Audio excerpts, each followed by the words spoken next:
Life in the suburbs of Denver was supposed to be simple and fulfilling for me, Mike Thompson, and my family. We had a nice house on a quiet street, 2 cars, and a backyard perfect for our 2 kids, Sarah and Ben, to play in. My wife, Rachel, and I had been married for 10 years. She was 3 years older than me, a fact she playfully reminded me of whenever we discussed our life plans. Rachel worked as an executive at a marketing firm, while I ran a small but successful IT consultancy from home. Our children, Sarah, 8, and Ben, 6, were the light of our lives. They were happy, energetic, and blissfully unaware of the adult problems that would soon shake our household. Our neighborhood was the epitome of suburban tranquility. Tree-lined streets, friendly neighbors, and a sense of community made us feel safe and content. Every morning, I would watch Rachel dress impeccably for work, kiss her goodbye, and then settle into my home office to tackle the day's tasks. Sarah and Ben would head off to school, leaving the house quiet and peaceful, a stark contrast to the chaos that would unfold later. We had our share of struggles like any other couple. Arguments about money, disagreements over parenting styles, and the occasional bout of jealousy were par for the course. But I believed we had a strong foundation built on trust and mutual respect. At least, that was what I thought until the day everything changed. It started subtly, almost imperceptibly. Rachel began working late more often, her excuses always revolving around urgent projects and demanding clients. Initially, I didn't think much of it. Her job was stressful, and long hours were not uncommon in her line of work. But as the weeks turned into months, her behavior grew more erratic. She started dressing differently, opting for more revealing and stylish outfits instead of her usual conservative business attire. Her makeup became more pronounced, and she even began wearing perfume, something she hadn't done regularly in years. When I commented on her new look, she brushed it off with a dismissive laugh, saying she just wanted to feel more confident at work. Our sex life, once a vibrant and essential part of our relationship, dwindled to almost nothing. Rachel was always too tired or too stressed. On the rare occasions when we did make love, it felt mechanical and distant, lacking the intimacy we once shared. I tried to talk to her about it, but she would always change the subject or get defensive, accusing me of being paranoid or overly demanding. Then there were the phone calls and text messages. She would step out of the room to take calls, her voice hushed and urgent. Her phone, which she once left lying around the house, was now always within her reach, guarded as if it held state secrets. One night, while she was in the shower, I glanced at her phone and saw a flurry of messages from someone named Dave. The tone of the messages was far too familiar for my liking, filled with inside jokes and affectionate nicknames. My suspicions grew stronger when she started going out more frequently, claiming she was meeting friends or attending work functions. One evening, she told me she was going to a networking event downtown. As she left, I couldn't shake the feeling that something was off. After she had been gone for a few hours, I decided to drive by the venue she mentioned. I saw no signs of an event, just a dark, empty building. Confronting Rachel directly about my suspicions seemed impossible. Whenever I tried to broach the subject, she would either explode in anger or dissolve into tears, accusing me of not trusting her. It was a classic gaslighting tactic, and it left me questioning my own sanity. To cope, I threw myself into work and the children's lives. I became more involved with Sarah's school projects and Ben's soccer games, trying to fill the growing void in my marriage with family activities. But no matter how hard I tried to ignore it, the gnawing suspicion that Rachel was hiding something from me became impossible to ignore. One night after she had gone to bed, I decided to check her phone again. This time, I was determined to find out the truth. I waited until she was sound asleep, then carefully took her phone from her bedside table. My heart pounded as I unlocked it and started reading her messages. What I found confirmed my worst fears. There were dozens of messages between Rachel and Dave, many of them explicitly sexual. My hands shook as I scrolled through their conversations, each message a dagger to my heart. I put the phone down and sat in the darkness, my mind racing. Rachel, the woman I had loved and trusted for over a decade, was having an affair. The reality of it hit me like a freight train. I felt a mix of anger, sadness, and betrayal. How could she do this to our family? How could she do this to me? I knew then that I couldn't ignore it any longer. I had to confront her and demand the truth, no matter how painful it might be. The trust that had been the foundation of our marriage was shattered, and there was no way to rebuild it without facing the betrayal head-on. The following days were a blur of anger and heartache.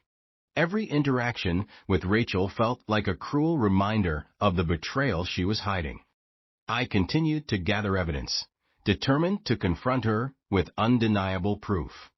The opportunity came sooner than I expected. One Saturday afternoon, Rachel announced she was heading to the office to catch up on some work. Her casual tone and the way she avoided eye contact set off alarms in my mind. As soon as she left, I decided to follow her. I told Sarah and Ben I'd be back soon and slipped out of the house, my heart pounding with a mix of dread and determination. I followed her car at a safe distance, winding through the streets until she pulled into the parking lot of a hotel on the outskirts of town. My heart sank as I watched her park and enter the building. This wasn't a business meeting or a quick errand. This was something else entirely. I parked a few blocks away and walked to the hotel, my mind racing. I couldn't believe I was doing this, but I had to know the truth. I entered the lobby and waited by the elevator, my heart pounding in my chest. When the doors opened, I saw Rachel step out with a man I recognized from the photos on her phone. He was tall, fit, and exuded a smug confidence that made my blood boil. They didn't see me as they walked to a room on the second floor. I waited a few minutes, giving them time to get settled, and then I followed. The hallway was eerily quiet as I approached their door, my hands shaking with rage and anticipation. I could hear muffled voices and laughter coming from inside, followed by sounds that made my stomach churn. Without thinking, I pounded on the door. The noise inside stopped abruptly, replaced by a tense silence. I banged again, harder this time. Finally, the door opened a crack, and the man peered out. His expression shifted from confusion to shock when he saw me. "What the hell do you think you're doing?" I growled, pushing the door open with enough force to send him stumbling back. Rachel was on the bed, her face pale and eyes wide with fear. She scrambled to cover herself with a sheet, but it was too late. The sight of her with him in this room was like a knife twisting in my gut. "Mike, I can explain," she stammered, but I was beyond listening. Ignoring her, I turned to the man. "You've got a lot of nerve meeting my wife like this," I said, my voice shaking with fury. He tried to bluster his way through, holding up his hands. "Hey man, it's not what it looks like," he began, but I wasn't having any of it. My fist connected with his jaw before he could finish his sentence. He staggered back, clutching his face. Rachel screamed, but it was just background noise to the red haze of anger clouding my vision. "Mike, stop," she pleaded, but I was beyond reason. I grabbed the man by his collar and threw him against the wall, my fists landing blow after blow. He tried to fight back, but he was no match for the rage fueling me. Blood poured from his nose and mouth as I continued my assault, each punch releasing a fraction of the betrayal and hurt that had been building inside me. Finally, Rachel managed to pull me off him, sobbing and begging me to stop. "Mike, please. You're going to kill him," she cried, her voice hysterical. I stepped back, breathing heavily, my knuckles bruised and bleeding. The man slumped to the floor, groaning in pain. I turned to Rachel, my eyes burning with anger and tears. "How could you?" I demanded. "How could you do this to us? To our family?" Rachel was sobbing uncontrollably, unable to look me in the eye. "I'm sorry, Mike. I'm so sorry," she choked out between sobs. "Sorry doesn't cut it," I spat, feeling a mix of rage and heartbreak. "You've destroyed everything." I left the room without another word, leaving Rachel and her lover to deal with the aftermath. As I walked out of the hotel, the reality of what had just happened hit me like a tidal wave. My marriage was over, shattered by lies and betrayal. The woman I had loved and trusted had torn our life apart, and there was no going back. I drove home in a daze, the events of the past hour replaying in my mind. I felt a volatile mix of emotions: fury, sadness, betrayal, and an overwhelming sense of loss. Rachel's tear-streaked face, full of regret, kept flashing before my eyes. It made me sick to my stomach, but I knew I had to face her again. We couldn't leave things as they were, not with Sarah and Ben at home, unaware of the storm brewing in their parents' marriage. When I walked through the front door, I found Sarah and Ben in the living room, engrossed in a board game. Their innocent laughter was a painful contrast to the chaos swirling in my heart. I forced a smile and kissed them on the forehead, then went to the kitchen to wait for Rachel. An hour later, the sound of Rachel's car pulling into the driveway made my heart pound. She walked in, her face pale and eyes red from crying. She looked at me with a mixture of fear and sorrow, clearly expecting the worst. "We need to talk," I said, my voice barely controlled. "Mike, I'm so sorry," she began, but I held up a hand to stop her. "Not here," I said, glancing toward the living room where the kids were still playing. "Let's go to the bedroom." We walked upstairs in silence, the tension between us almost suffocating. Once inside, I closed the door and leaned against it, trying to gather my thoughts. Rachel stood by the bed, her hands trembling. "How long has this been going on?" I demanded, my voice shaking with a mix of anger and desperation. Rachel looked down at the floor, her shoulders slumped. "A few months," she admitted quietly. "It started as just talking, but then it became more. I never meant for it to go this far." "Never meant for it to go this far?" I repeated, incredulous. "You lied to me. You lied to our children. And you cheated on me, with another man. How could you do this, Rachel? How could you betray me like this?" Tears streamed down her face as she tried to explain. "I was lonely, Mike. You were always so busy with work and the kids. I felt invisible, like you didn't see me anymore. Chris made me feel wanted, needed. It was a mistake, I know that now. But at the time it felt like something I needed. I felt a sharp pang of guilt mixed with my anger. Had I really neglected her that much? But no, this wasn't my fault. I had been working hard for our family, trying to provide the best life for us. Her loneliness didn't justify her betrayal." "You think I haven't been lonely too?" I shot back. "You think I haven't felt the strain of balancing work and family? But I never once thought about turning to someone else. I never betrayed you like this." Rachel sobbed, sinking to the floor. "I'm sorry, Mike. I don't know what else to say. I know I've ruined everything." I stood there, my heart breaking as I watched the woman I once loved fall apart. "What do you expect me to do now, Rachel? Pretend this never happened? How do we move forward from this?" She looked up at me, desperation in her eyes. "I don't know. I just don't want to lose you, lose us. Can we try to fix this? Can we go to counseling, do something to save our marriage?" I felt a flicker of hope at her words, but it was quickly extinguished by the memory of her and Chris together. "I don't know if that's possible," I said, my voice breaking. "You've shattered my trust, Rachel. I don't know if I can ever look at you the same way again." We sat in silence, the weight of her betrayal hanging heavily in the air. Finally, I spoke again, my voice hollow. "We need to tell the kids. They deserve to know what's going on." Rachel nodded, wiping her tears. I'll tell them, she said, her voice barely a whisper. I owe them that much. We called Sarah and Ben upstairs, and they came in looking confused and worried. Rachel took a deep breath, her face crumpling with guilt. Mommy and Daddy need to talk to you about something, she began, her voice trembling. You know we love you both very much, right? Sarah and Ben nodded, their innocent eyes wide with concern. Rachel took another deep breath and continued, her voice breaking.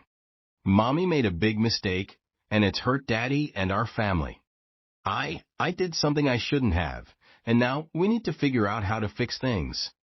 Ben looked confused, while Sarah's eyes filled with tears. What did you do, Mommy? Sarah asked, her voice quivering. Rachel glanced at me, silently pleading for help, but I couldn't bring myself to speak. This was her mess to explain. I wasn't honest with Daddy, Rachel said, tears streaming down her face. I hurt him very badly, and now we need to figure out what's best for our family. Sarah began to cry, and Ben looked scared. Are you and Daddy getting a divorce? He asked, his voice small and fearful. We don't know yet, buddy, I said, finally finding my voice. But we both love you very much, and we're going to do everything we can to make sure you're okay. The room was filled with the sounds of crying and heartbreak. Rachel tried to hug Sarah and Ben, but they pulled away, confused and hurt. I watched them, feeling a deep sadness that this was the reality we now faced. Rachel and I talked late into the night, but there were no easy answers. The betrayal was too fresh, the wounds too deep. We agreed to try counseling to see if there was any way to salvage what was left of our marriage. But in my heart, I knew things would never be the same. The trust was gone, shattered beyond repair. The next few weeks were a blur of therapy sessions, awkward family dinners, and strained attempts at normalcy. Rachel was desperate to make amends, but every time I looked at her, all I could see was her betrayal. The kids were struggling too, their once carefree laughter replaced with tension and uncertainty. One night, after a particularly difficult therapy session, I found myself lying awake, staring at the ceiling. I knew I had to make a decision for my own sanity and for the sake of my children. This constant pain, this unending cycle of anger and heartbreak wasn't sustainable. I turned to Rachel, who was lying next to me, her eyes red from crying. I can't do this anymore, I said, my voice breaking. I can't keep pretending that things can go back to the way they were. Rachel sobbed, burying her face in her hands. Mike, please don't give up on us. I'll do anything to make this right. It's too late, I said, my heart breaking with every word. You destroyed everything we had. I need to move on for my own sake and for the kids. We need to figure out how to separate, how to make this as easy as possible for Sarah and Ben. Rachel cried harder, but deep down I knew it was the right decision. Our marriage was over, and it was time to face that painful reality. The road ahead would be difficult, but I had to believe that there was still a chance for happiness, for all of us. The decision to end our marriage brought a strange sense of relief, but it also ignited a fire within me. I couldn't just let Rachel and her lover walk away unscathed. The betrayal was too deep, too painful, and I needed to do something to reclaim my dignity and make them feel a fraction of the pain they had caused me. I spent sleepless nights planning my revenge, ensuring every detail was meticulously thought out. I wanted it to be precise, impactful, and unforgettable. Rachel's affair had turned my life upside down, and I was determined to return the favor. First, I collected every piece of evidence I could find: screenshots of messages, photos, and records of Rachel's and Chris's encounters. I compiled everything into a neat file, ready to be presented at the right moment. I knew exposing the affair publicly would humiliate Rachel, but I wanted to hit Chris where it hurt the most: his career. Chris worked at a high-profile financial firm with strict ethical standards. any scandal, especially one involving an affair, could ruin his reputation and career. I made an anonymous call to his firm's HR department, claiming to be a concerned citizen with information about inappropriate behavior by one of their employees. I arranged a meeting to hand over the evidence. On the day of the meeting, I dressed in a sharp suit, ensuring I looked professional and credible. As I entered the firm's sleek, modern office, I felt a surge of adrenaline.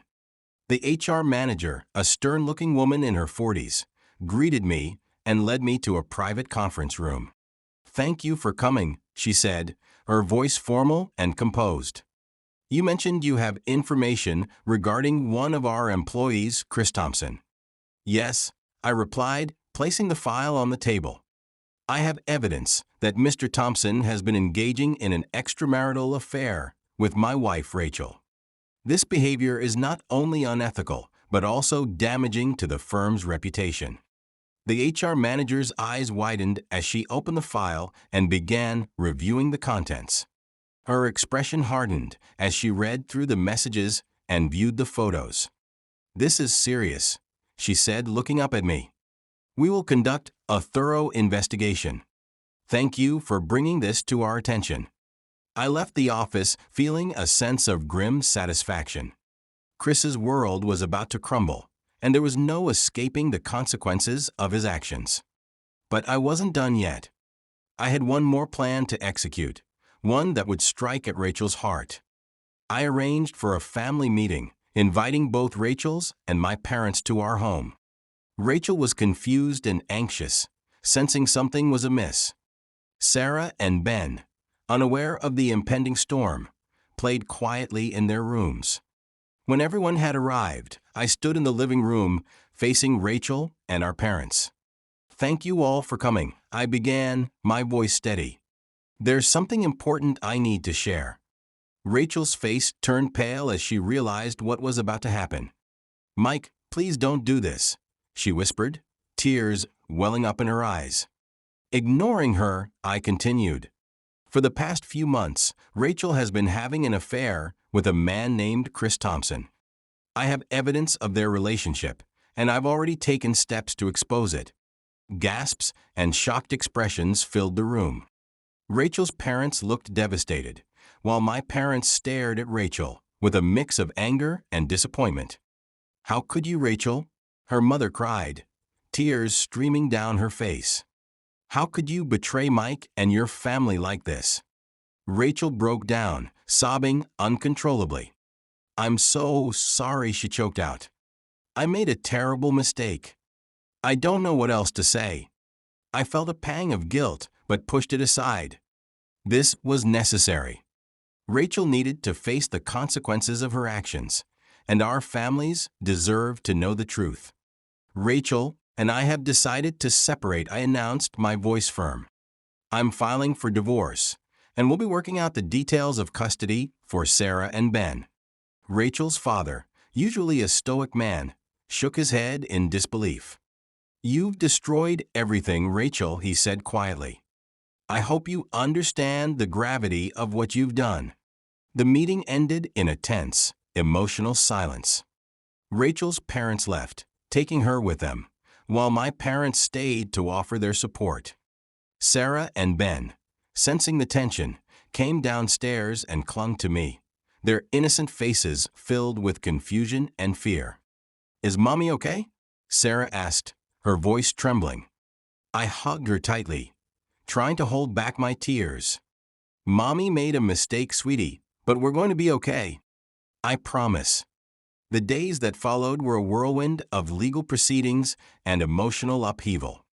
Rachel moved in with her parents temporarily while I stayed in the house with the kids. The divorce process was grueling, but I remained focused on securing the best outcome for Sarah and Ben.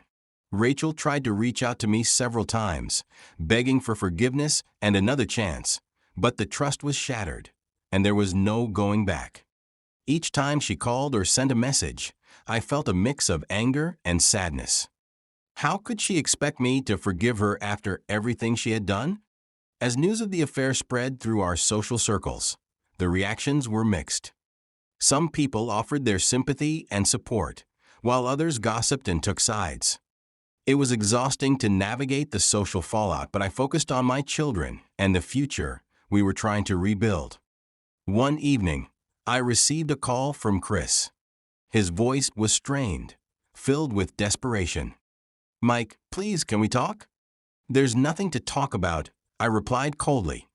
"You've ruined my career," he shouted. "I've lost everything because of you." "Because of me?" I laughed bitterly. "You lost everything because of your own actions, Chris. You have no one to blame but yourself." He tried to argue, but I hung up, feeling a grim sense of closure. The revenge was complete, and now it was time to focus on healing and moving forward. In the months that followed, Rachel and I finalized our divorce. I was awarded primary custody of Sarah and Ben, with Rachel having visitation rights. It wasn't easy, but it was the best solution for our children. I started seeing a therapist, working through the anger and pain that had consumed me. Slowly, I began to rebuild my life, focusing on my children and my career. The road to recovery was long and difficult, but with each passing day, the weight of betrayal lifted a little more. Rachel tried to rebuild her life as well, but the scars of our broken marriage were evident. She struggled with guilt and regret, and our interactions remained strained and awkward. But we both knew that moving forward was the only option. One evening, as I tucked Sarah and Ben into bed, I felt a sense of peace.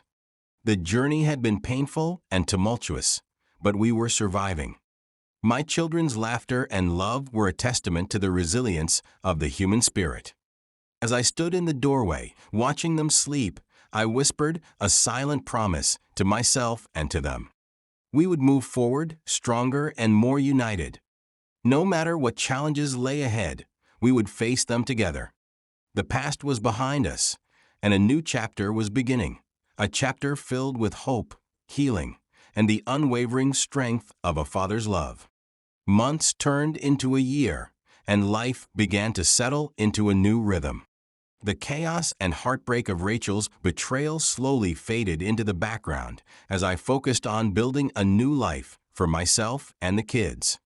The wounds were still there, but they were healing. Scar tissue formed over the raw pain that had once consumed me. Our house, once filled with tension and sorrow, became a sanctuary of peace and love. I made it a point to be present for Sarah and Ben, to fill their lives with joy and stability. We established new routines, traditions that were ours alone. Friday movie nights, weekend hikes, and spontaneous trips to the ice cream parlor became the highlights of our week. The laughter of my children was a balm to my wounded heart, a reminder of what was truly important. My career flourished as I threw myself into my work. The IT consultancy business grew, and I found satisfaction in helping my clients navigate their technological challenges. The success wasn't just professional, it was personal. It was proof that I could rebuild my life, that I could thrive even after the devastation of betrayal. Therapy continued to be a cornerstone of my recovery. Dr. Ellis, my therapist, helped me navigate the complexities of my emotions, guiding me through the labyrinth of anger, sadness, and eventually forgiveness. Not forgiveness for Rachel and Chris, but for myself. Forgiveness for the times I felt I had failed, for the moments of doubt and despair. One evening, as I was finishing up a project for a client, my phone buzzed with a text message. It was from Jenna, a colleague I had grown close to over the past year. She had been a constant source of support, her kindness and understanding helping me through some of the darkest days. "Hey Mike, there's a new coffee shop that just opened downtown. Want to check it out this weekend?" The message read. I smiled, feeling a warmth that had been absent for a long time. Jenna and I had developed a strong friendship, but there was an unspoken connection between us that hinted at something more. I hesitated for a moment, then replied, "Sure. Sounds great." looking forward to it. The weekend came, and I found myself nervously anticipating our coffee outing. I hadn't dated since the divorce, unsure if I was ready to open my heart again. But with Jenna, things felt different. She knew my history, my struggles, and still saw me as someone worth knowing. We met at the coffee shop, the atmosphere cozy and inviting. Jenna greeted me with a warm smile, and we settled into a corner table, the aroma of freshly brewed coffee enveloping us. As we talked, I felt a sense of ease and comfort. Jenna was intelligent, funny, and genuinely interested in my life. We laughed about work, shared stories about our families, and for the first time in a long while, I felt the stirrings of hope. "Mike, I really enjoyed getting to know you," Jenna said, her eyes reflecting sincerity. "You're an amazing person, and I'd love to spend more time with you." I felt a flutter of nerves and excitement. "I've enjoyed getting to know you too, Jenna. You've been a great friend, and I'd like to see where this goes." We spent the rest of the afternoon together, walking through downtown, enjoying this simple pleasure of each other's company. As the sun began to set, I realized how much I had missed this feeling of connection and possibility. Over the next few months, Jenna and I grew closer. She met Sarah and Ben, and they adored her. She never tried to replace Rachel in their lives, but became a loving and supportive presence. It was clear to me that Jenna was someone special, someone I could envision a future with. The anniversary of the day I discovered Rachel's betrayal came and went, but it no longer held the same power over me. I had moved on not just from the pain but from the life that was tied to it. I was building something new, something stronger. One evening, as Jenna and I sat on the porch watching the stars, she turned to me, her expression thoughtful. "Mike, do you ever think about what the future holds?" she asked softly. I took her hand, feeling a sense of certainty I hadn't felt in a long time. "I do," I said, my voice steady. "And I think it holds a lot of happiness for all of us." Jenna smiled, her eyes shining with warmth. "I think so too." As we sat there, hand in hand, I felt a profound sense of gratitude. The journey had been long and painful, but it had led me to this moment, to this new life filled with love and promise. The past was a part of me, but it no longer defined me. I was stronger, wiser, and ready for whatever the future held. With Jenna by my side and my children's laughter filling our home, I knew that the best was yet to come. And for the first time in a long time, I felt truly at peace. Months turned into years, and life continued to move forward. Jenna and I built a strong, loving relationship, one rooted in honesty and mutual respect. We made new memories with Sarah and Ben, forming a blended family that brought joy to all of us. Jenna's kindness and patience brought a new sense of stability to our lives, and her love for my children was evident in everything she did. Rachel remained a part of Sarah and Ben's lives, but our interactions were limited and civil for the sake of the kids. Over time, the bitterness and anger I had once felt toward her began to fade. I realized that holding on to resentment only hurt me, and for my own peace, I had to let it go. Therapy continued to play an essential role in my healing. Dr. Ellis helped me process the lingering pain and focus on the life I was building. Each session reminded me of how far I had come and how much I had gained. One evening, Sarah and Ben surprised me with a handmade card that read, "Best Dad Ever." Inside, they had written messages about how much they loved and appreciated me. Tears filled my eyes as I hugged them tightly, overwhelmed by their pure, unconditional love. As I tucked them into bed that night, I whispered a silent prayer of thanks. Despite the pain and heartbreak, life had given me a second chance at happiness, and I was determined to cherish every moment. Years later, as I stood in the backyard watching Sarah and Ben play, I reflected on how much my life had changed. The house, once filled with tension and sorrow, was now a home filled with laughter, love, and hope. The journey had been anything but easy, but it had shaped me into the person I was today. Jenna joined me on the porch, a cup of coffee in hand. She smiled as she looked at the kids, then turned to me. "You've built something beautiful here, Mike," she said softly. "No," I replied, taking her hand. "We built something beautiful together." As the sun set, casting a warm glow over the yard, I felt an overwhelming sense of contentment. The past was behind me, and the future was filled with endless possibilities. With my children by my side and Jenna's unwavering love, I knew that I had not only survived but thrived. For the first time in my life, I felt truly free, free to embrace happiness, to love fully, and to live without fear. And as I watched the stars come out one by one, I knew that the best chapters of my story were still being written.